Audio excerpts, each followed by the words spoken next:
The morning of March 4th, 1944, began with the kind of silence that only men about to die can understand. The airfield in Leaston was wrapped in mist. The engines lined up like sleeping beasts waiting to wake. The ground crews moved like ghosts under the yellow lamps, tightening bolts, checking lines, painting luck onto metal skins that wouldn't all come back. You could taste the cold in your teeth, sharp and dry, as if the winter itself didn't want us to fly. I remember pulling my gloves tighter, pretending it was just another run.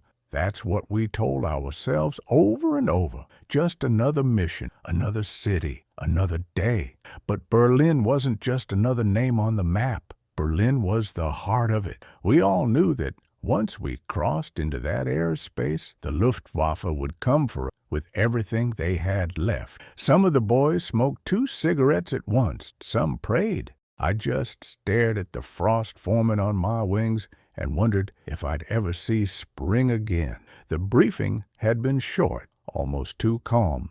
Escort the heavies to the target. Keep them safe. Engage only when necessary. They always said it like it was simple, but I'd seen what engage when necessary looked like. It meant men screaming through static, planes spinning into cloud, parachutes that never opened. It meant silence in the barracks that night, where a bed used to be occupied. Still, when they told us we'd be flying the new P-51 Mustangs all the way to Berlin, something changed. You could see it in the faces around the room. Hope. Maybe for the first time in months, the Mustang could fly higher, faster, longer.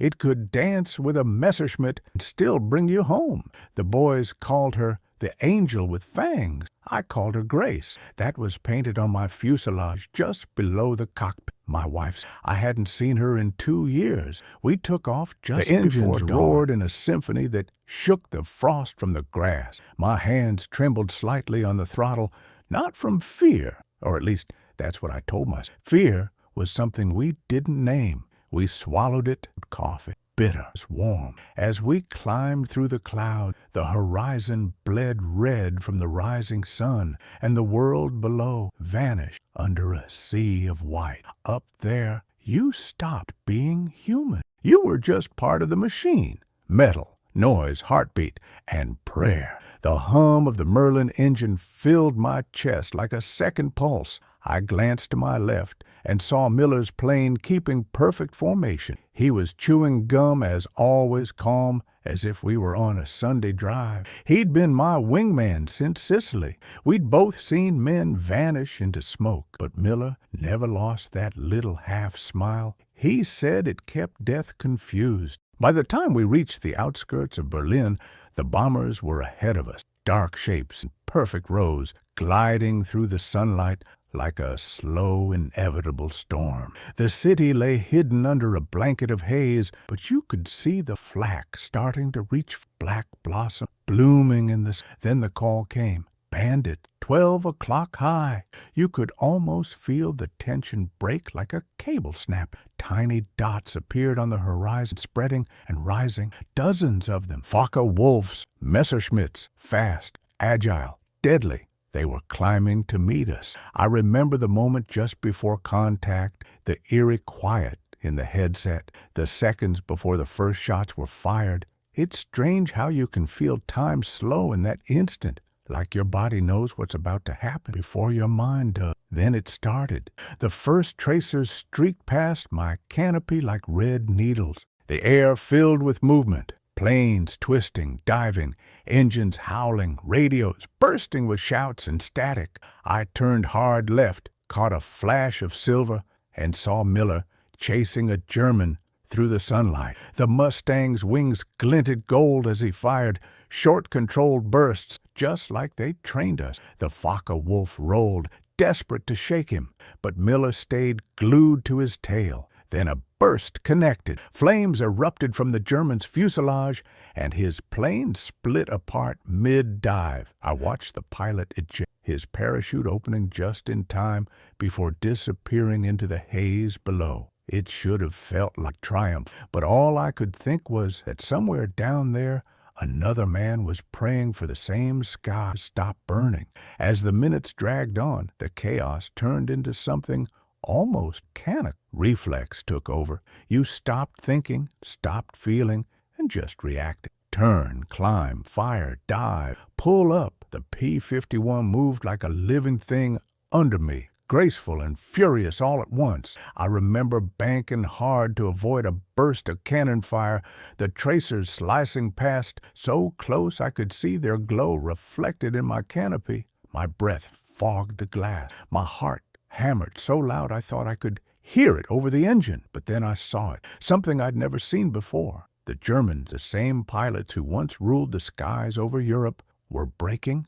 They were losing formation, scattering, retreating. One after another, their planes peeled off, diving toward the clouds like frightened birds. You could almost feel their panic, raw and human, as they realized the balance had shifted. The Mustangs were faster, deadlier, relentless. For the first time, the hunters became the hunted. When we finally turned home, the sky behind us was a graveyard of smoke and fading contrails. I remember looking back, half expecting to see the city rising up after us like a wounded beast. But all I saw was distance, and in that distance, something changed. Berlin wasn't invincible anymore. Neither were we, but somehow that didn't matter. For the first time in a long while, I felt like maybe this war could end. Maybe we'd live to tell me in the comments where you're watching this. I like to imagine these stories reaching far beyond the clouds we once fought under. When we landed back in Leiston that afternoon,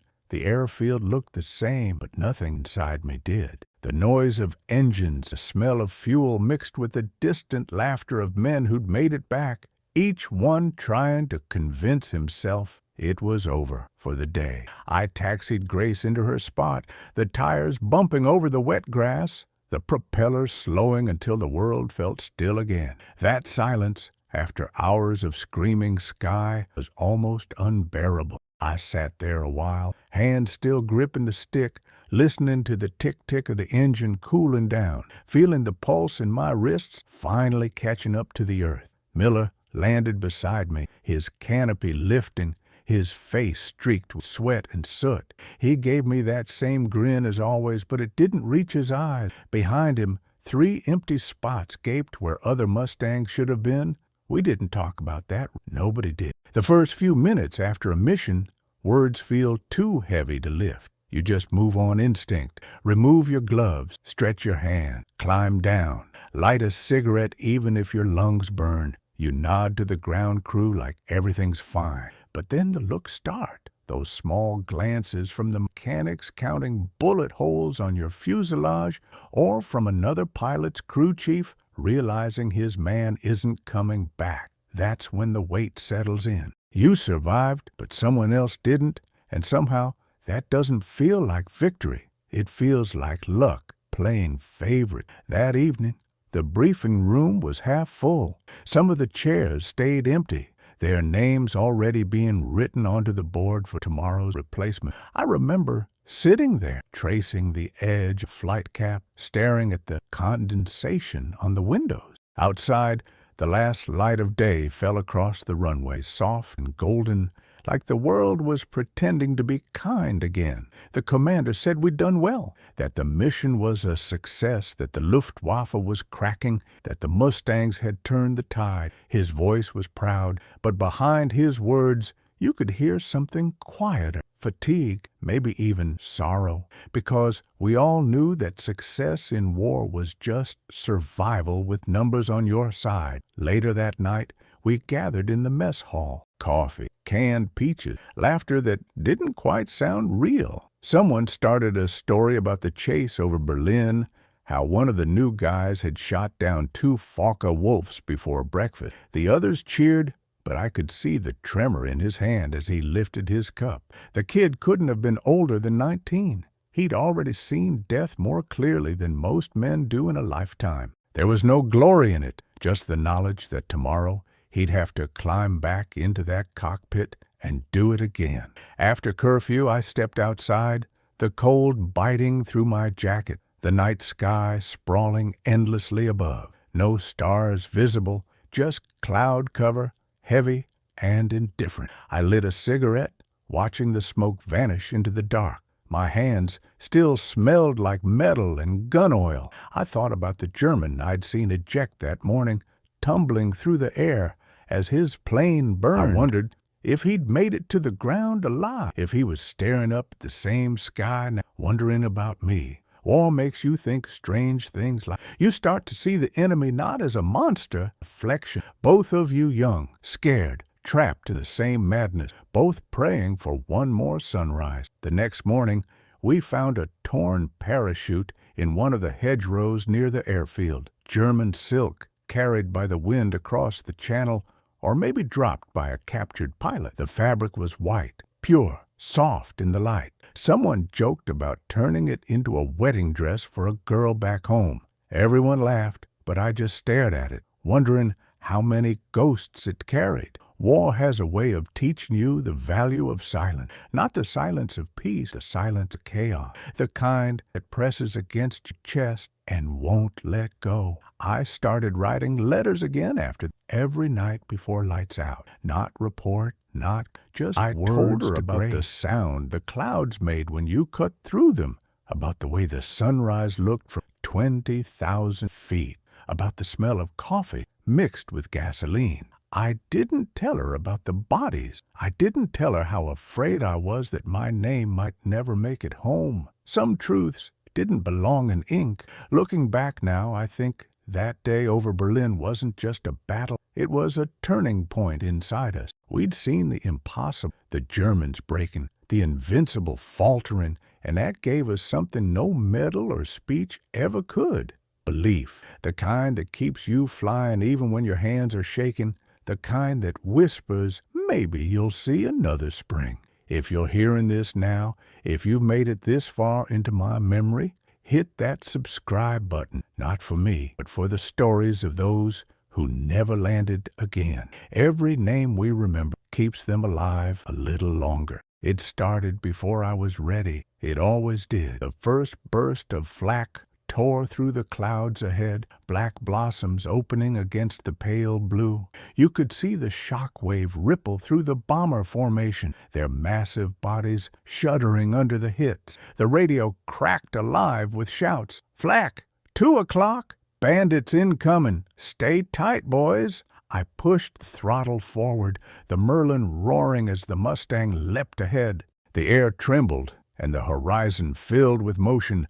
German fighters diving in like hawks. A Messerschmitt flashed past my canopy, close enough that I saw the paint chipped off its nose. I rolled hard right, feeling the G's crush me into the seat. The straps bit into my shoulders as I pulled up, swung around, and spotted him again. I lined him up in my gun sight just a fraction of a second.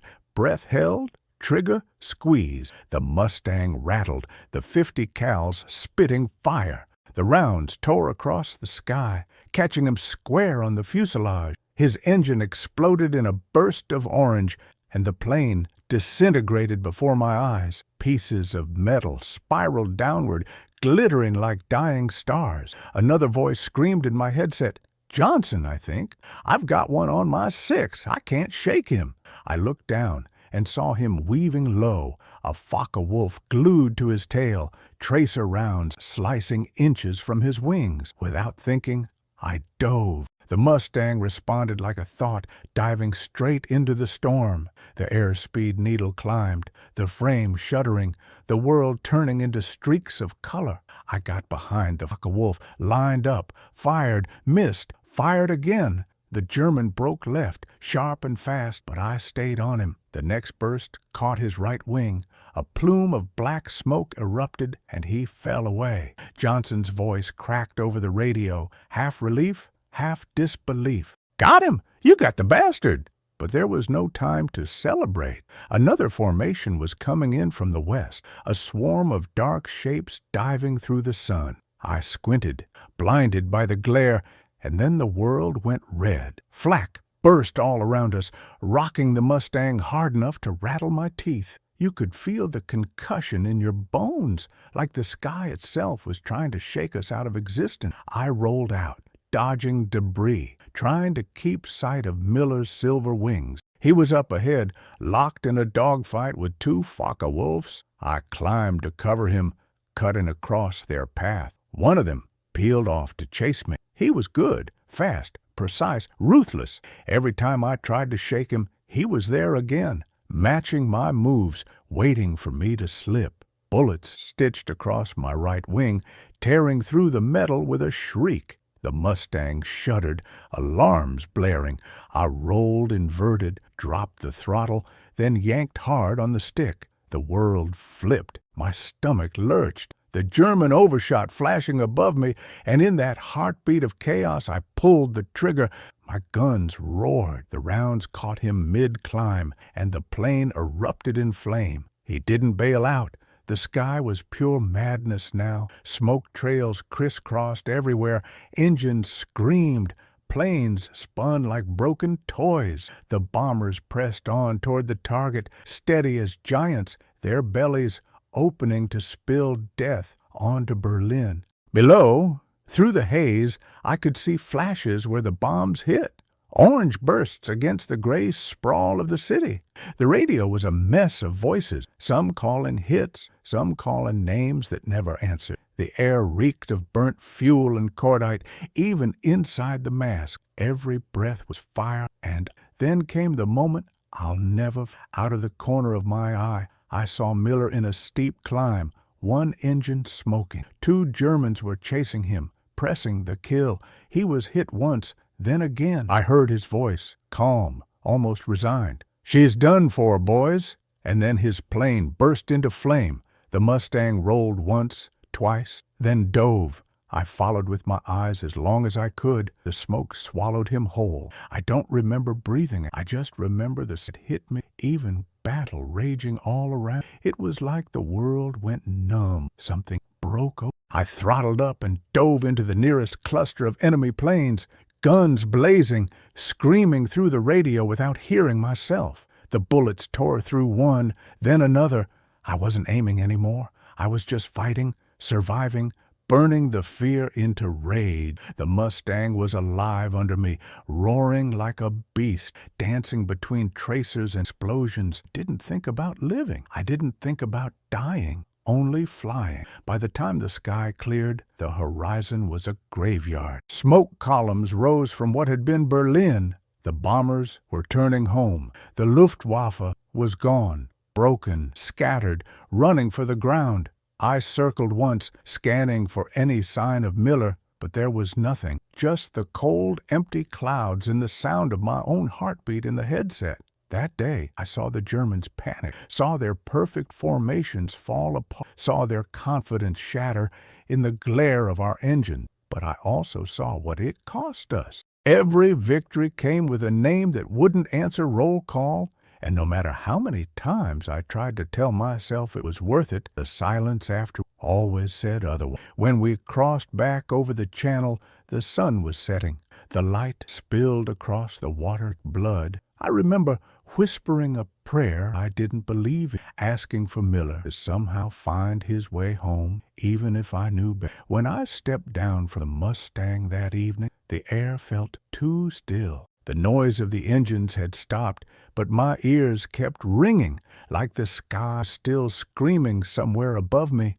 I stood there a long time beside Grace, running a hand over her scorched fuselage, tracing the bullet holes as if they were scars on living flesh. The ground crew waited nearby, eyes darting between me, the empty stretch of tarmac where Miller's plane had rolled in. No one said his name, not yet. We didn't have his absent everything. Inside the debriefing room, the air was thick with cigarette smoke. A few of the boys talked too loud, the way men do when they're trying to bury the fear before it sinks its teeth in. The commander called out our numbers, noting losses with the detached tone of a man counting supply. 3 missing, 2 confirmed down, 1 damaged beyond repair. Words that turned human lives into arithmetic. I stared at the map on the wall, the red lines stretching across Europe, and all I could think was how many ghosts those lines carried.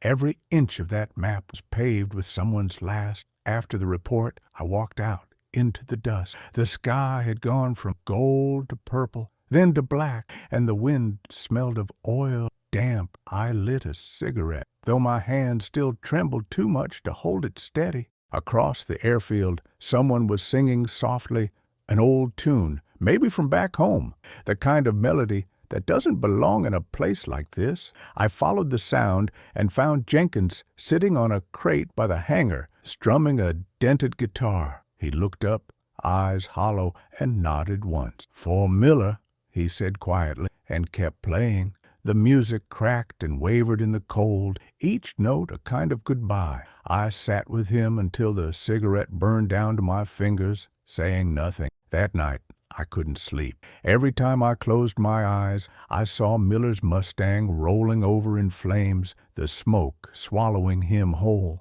I kept replaying the radio static, the last words he'd said, that calm, steady tone. "She's done for, boys." I wanted to believe he'd bailed out, that he was alive somewhere, maybe captured, maybe just walking through the ruins of some German field. But deep down, I knew.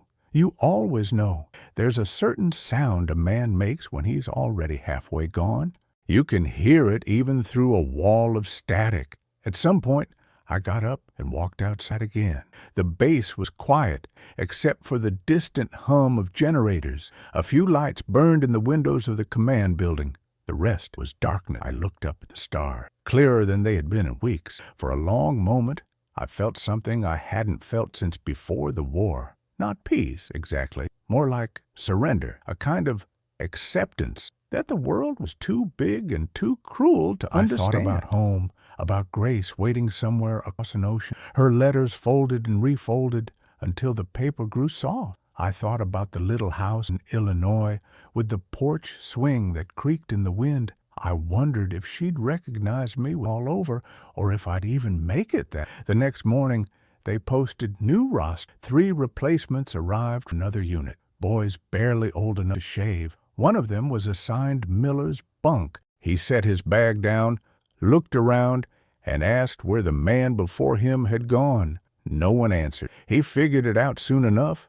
He kept his head down after that, learning to move through silence like the rest of us. That's how you survived, not just in the air, but on the ground. You learned to stop asking where people went. Later that week, I took Grace up for a test flight. The sky was calm, the air crisp. No flak, no tracers, no voices shouting in my ear. Just the sound of the engine and the whistle of the wind through the canopy. For a moment, it felt like flying used to feel before death became a companion. But even then, something was missing. Every turn, every climb, every patch of open sky reminded me of who wasn't there. It's strange how silence can hurt more than bullets. When I landed, the mechanic asked if she flew all right. I nodded, but what I wanted to say was no, she didn't, because without Miller in the next plane over, without his voice in the radio,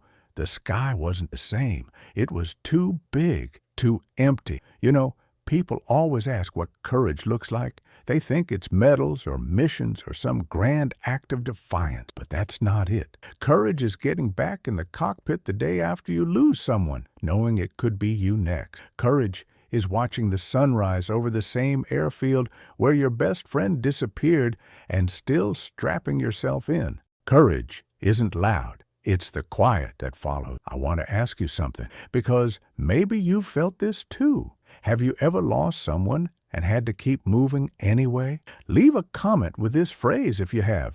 I kept going even when it hurt. Sometimes I still wake up to the sound of engine, not the outside, the ones that live somewhere in my head, spinning endlessly, humming through the dark like restless ghosts. It's been years since that day over Berlin, but I swear I can still smell the cordite, the burning oil, the way the air tasted fear and fire mixed together. People say time heals everything.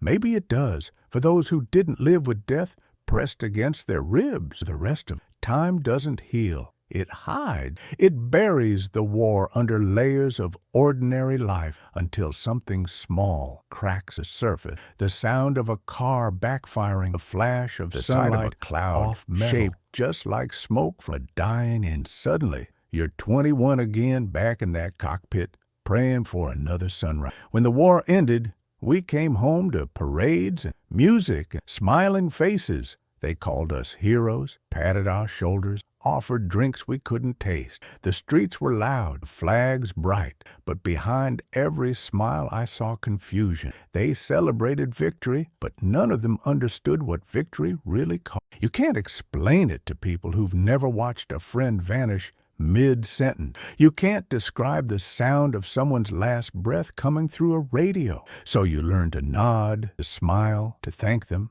and then, when the noise fades, you sit in the dark and remember the ones that never came home. I tried to live normally after that, got a job, bought a house, planted a garden. Grace finally came home from her sisters, and we started building a life again. We had a son, then a daughter. On the surface, it looked like I'd left the war behind, but inside, it followed me everywhere. Some nights, I'd stand on the porch long after everyone went to bed, staring at the stars. I used to wonder if Miller was out there somewhere, maybe not as a man anymore, as part of whatever that endless sky had become. I'd talk to him sometimes, quiet enough that no one could hear. Not prayers, just words that needed to be said. That's what the dead leave you with. Unfinished sentence. Grace used to say I had two versions of myself, the man at home and the man who'd never landed. She wasn't wrong. There were times I'd hear a distant engine and my hands would clench, chest tighten, my mind already running through checklist, throttle, flaps, altitude. Once, during a thunderstorm, the house shook, and I dove under the table before I realized what I was doing. My little boy laughed at first, not understanding. I laughed, too, to hide the shame.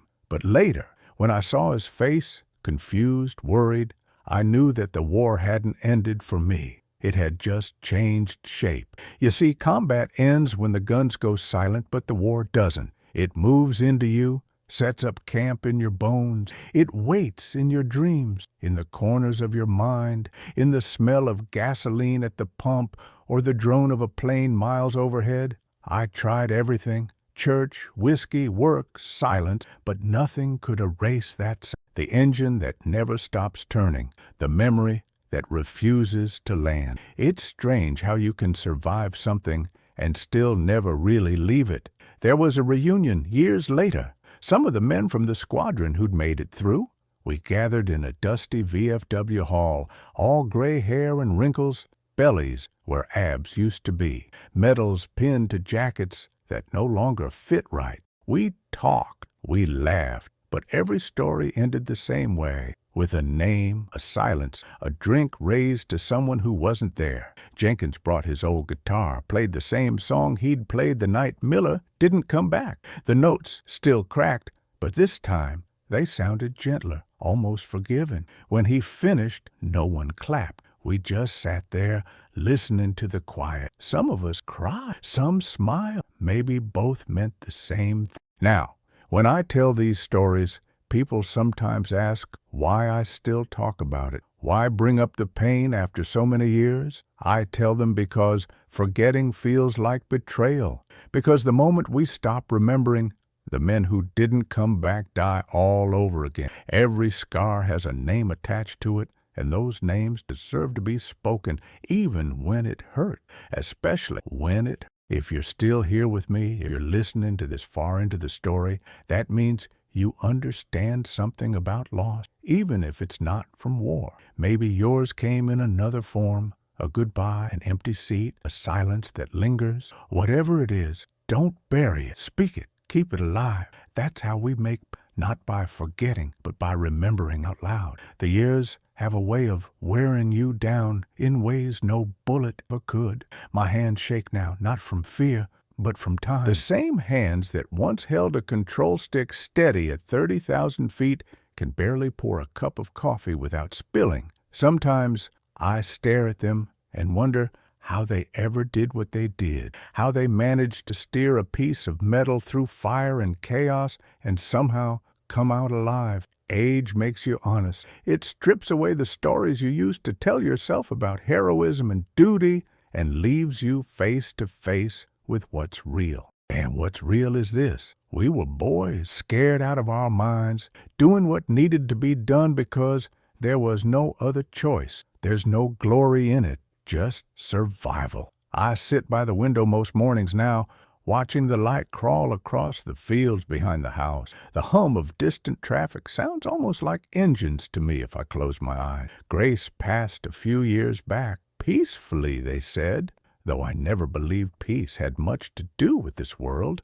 After she was gone, I found a box in the attic, letters I'd written her during the war, the ones that never got sent, dozens of them folded neatly, tied with string. Some still smelled faintly of oil and tobacco. Reading them was like opening a wound. I saw the man I used to be, hopeful, terrified, full of things he couldn't say. Each word felt heavier. One letter ended with a line I barely remembered writing. If I make it home, I'll spend the rest of my life trying to deserve it. I've thought about that sentence more times than I can count. Have I deserved it? I don't know.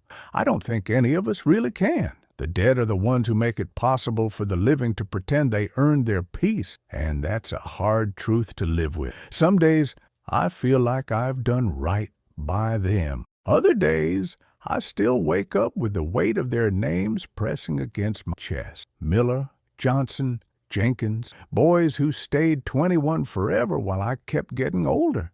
I see their faces sometimes when I'm drifting off to sleep. Not in nightmares exactly, more like memories waiting at the edge of dream. They're laughing, smoking, talking about home. For a moment, it's 1944 again. We're standing by Mustangs, sunlight on the wings, wind cutting through the airfield. Then I blink, and it's gone, just the dark and the sound of my own breath. That's the cruelest thing about memory.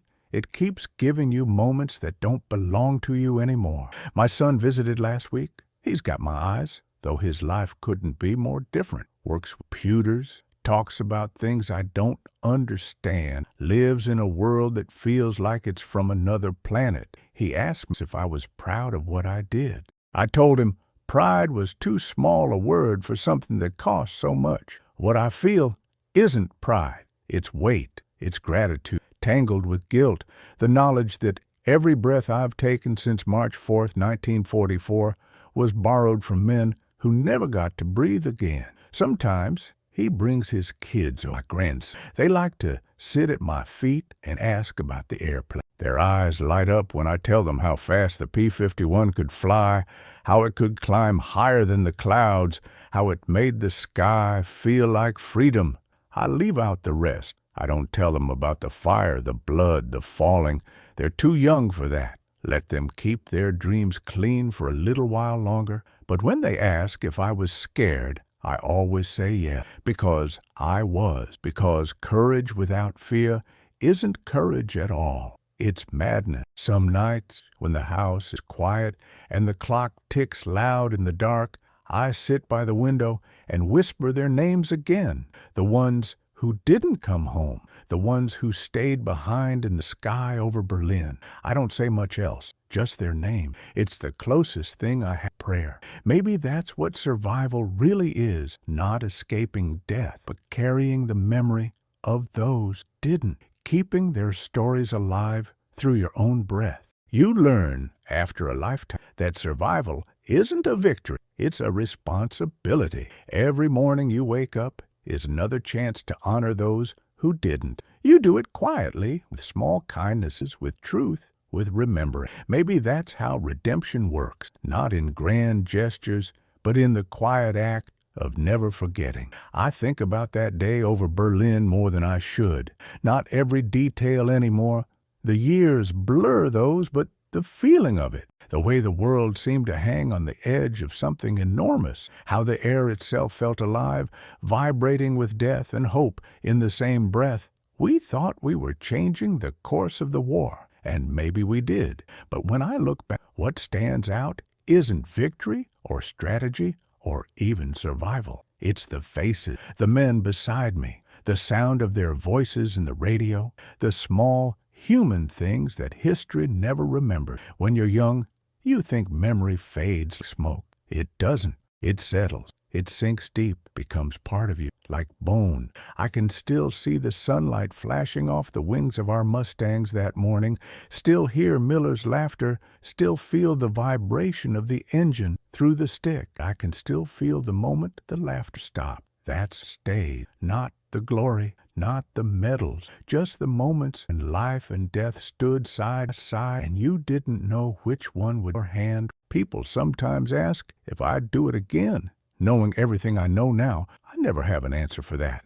There's no way to separate who I became from what happened up there. The war took so much, but it also gave me something strange, painful, and beautiful, a kind of understanding of what life really cost. Every day since then, even the quiet ones, have felt like borrowed life. I've learned to be grateful for it, to wake up, breathe the air, watch the sunrise, and think, this, right here, is what they died for. The simple act of being alive. Sometimes I drive out to the old airfield when the weather's clear. The hangars are gone now, just open land and weeds where the runways used to be. If you listen hard, you can still hear it, though. The echo of engine, the laughter, the voices calling through the wind. I park near the field and sit there for a while, watching the horizon. It's quiet, peaceful. The kind of peace we used to dream about when the world was on fire. I take a deep breath, close my eyes, and for a second, I'm back there again. Young, weightless, the sky wide open. I guess that's why I tell these stories. Not because I want anyone to feel sorry or to romanticize what happened. I tell them because memory is the only real victory we get. Every time someone listens, every time a name is spoken out loud, it's like pulling a soul out of silence, like saying, you were here, you matter. Maybe that's all any of us really want in the end, to be remembered not for what we did, but for who we were. So if you're hearing this now, if you've stayed through the noise and the quiet and the years between, I want to thank you. You've listened longer than most ever do, and that means something to me and to the boys who didn't come home. Do me one last favor. Hit the like button, subscribe if you haven't yet, and keep these stories alive. Not for the war, but for the people, for the lives inside the silence, for the men who flew into the fire so someone else could live to tell it. And maybe when you see a plane tracing white lines across the sky, take a second to look up. Somewhere in that endless blue, a few of us are still flying.